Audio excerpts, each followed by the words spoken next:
بسم اللہ الرحمن الرحیم، اللہ کے نام سے جو رحمان اور رحیم ہے۔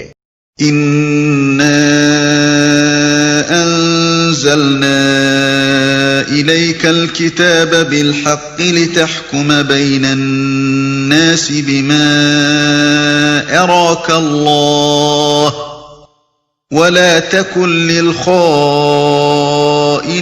خَصِيمًا وَاسْتَغْفِرِ اللَّهَ إِنَّ اللَّهَ كَانَ غَفُورًا رَحِيمًا۔ اے نبی، ہم نے یہ کتاب حق کے ساتھ تمہاری طرف نازل کی ہے تاکہ جو راہ راست اللہ نے تمہیں دکھائی ہے اس کے مطابق لوگوں کے درمیان فیصلہ کرو۔ تم بددیانت لوگوں کی طرف سے جھگڑنے والے نہ بنو اور اللہ سے درگزر کی درخواست کرو، وہ بڑا درگزر فرمانے والا اور رحیم ہے۔ اے نبی، اس رکوع اور اس کے بعد والے رکوع میں ایک اہم معاملے سے بحث کی گئی ہے جو اسی زمانے میں پیش آیا تھا۔ قصہ یہ ہے کہ انصار کے قبیلہ بنی ظفر میں ایک شخص طعمہ یا بشیر بن عبیرق تھا۔ اس نے ایک انصاری کی زرہ چرا لی اور جب اس کا تجسس شروع ہوا تو مال مسروقہ ایک یہودی کے ہاں رکھ دیا۔ زرہ کے مالک نے حضرت صلی اللہ علیہ وسلم سے استغاثہ کیا اور طعمہ پر اپنا شبہ ظاہر کیا، مگر طعمہ اور اس کے بھائی بندوں اور بنی ظفر کے بہت سے لوگوں نے آپس میں اتفاق کر کے اس یہودی پر الزام تھوپ دیا۔ یہودی سے پوچھا گیا تو اس نے اپنی برات ظاہر کی، لیکن یہ لوگ طعمہ کی حمایت میں زور شور سے وکالت کرتے رہے اور کہا کہ یہ یہودی خبیث جو حق کا انکار اور اللہ کے رسولوں سے کفر کرنے والا ہے، اس کی بات کا کیا اعتبار؟ بات ہماری تسلیم کی جانی چاہیے کیونکہ ہم مسلمان ہیں۔ قریب تھا کہ نبی صلی اللہ علیہ وسلم اس مقدمے کی ظاہری رودات سے متاثر ہو کر اس یہودی کے خلاف فیصلہ صادر فرما دیتے اور مستغیث کو بھی بنی عبیرق پر الزام عائد کرنے پر تنبیہ فرماتے۔ اتنے میں وحی آئی اور معاملے کی ساری حقیقت کھول دی گئی۔ اگرچہ قاضی کی حیثیت سے نبی صلی اللہ علیہ وسلم کا رودات کے مطابق فیصلہ کر دینا بجائے خود آپ کے لیے کوئی گناہ نہ ہوتا، اور ایسی صورتیں قاضیوں کو پیش آتی ہی ہیں کہ ان کے سامنے غلط رودات پیش کر کے حقیقت کے خلاف فیصلے حاصل کر لیے جاتے ہیں۔ لیکن اس وقت جبکہ اسلام اور کفر کے درمیان ایک زبردست کشمکش برپا تھی، اگر نبی صلی اللہ علیہ وسلم روداد مقدمہ کے مطابق یہودی کے خلاف فیصلہ صادر فرما دیتے تو اسلام کے مخالفوں کو آپ کے خلاف اور پوری اسلامی جماعت اور خود دعوت اسلامی کے خلاف ایک زبردست اخلاقی حربہ مل جاتا۔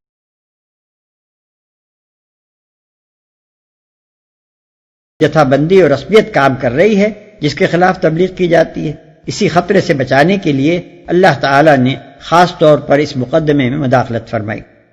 ان رکوعوں میں ایک طرف ان مسلمانوں کو سختی کے ساتھ ملامت کی گئی ہے جنہوں نے محض خاندان اور قبیلے کی عصبیت میں مجرموں کی حمایت کی تھی، دوسری طرف عام مسلمانوں کو یہ سبق دیا گیا ہے کہ انصاف کے معاملے میں کسی تعصب کا دخل نہ ہونا چاہیے۔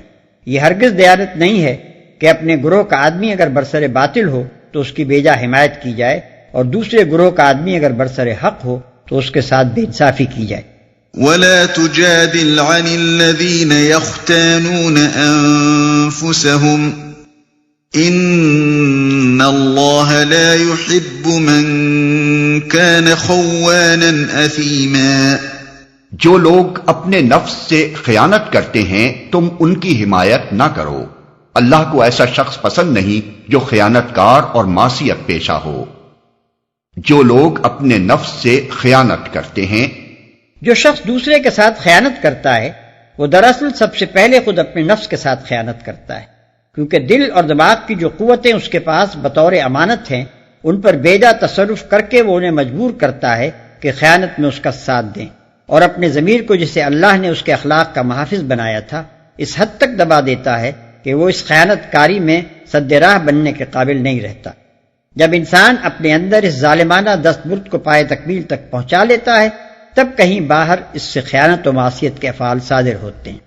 يستخفون من الناس ولا يستخفون من الله وهو معهم إذ يبيتون ما لا يرضى من القول وكان الله بما يعملون محيطا۔ یہ لوگ انسانوں سے اپنی حرکات چھپا سکتے ہیں مگر خدا سے نہیں چھپا سکتے، وہ تو اس وقت بھی ان کے ساتھ ہوتا ہے جب یہ راتوں کو چھپ کر اس کی مرضی کے خلاف مشورے کرتے ہیں. ان کے سارے اعمال پر اللہ محیط ہے. ها أنتم هؤلاء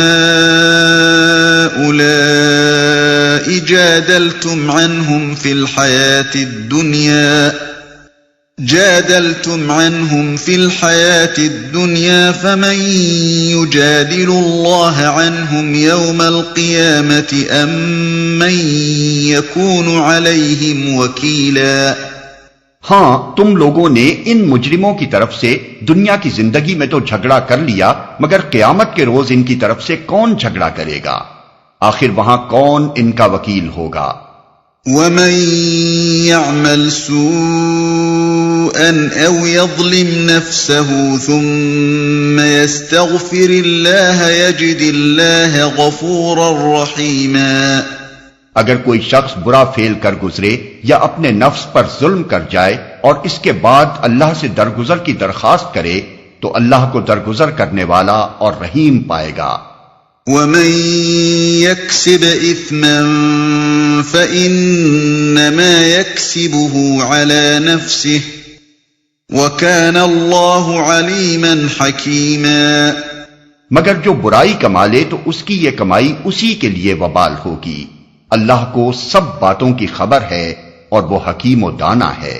وَمَن يَكْسِبْ خَطِيئَةً أَوْ إِثْمًا ثُمَّ يَرْمِ بِهِ بَرِيئًا فَقَدِ احْتَمَلَ بُهْتَانًا وَإِثْمًا مُبِينًا. پھر جس نے کوئی خطا یا گناہ کر کے اس کا الزام کسی بے گناہ پر تھوپ دیا، اس نے تو بڑے بہتان اور صریح گناہ کا بار سمیٹ لیا.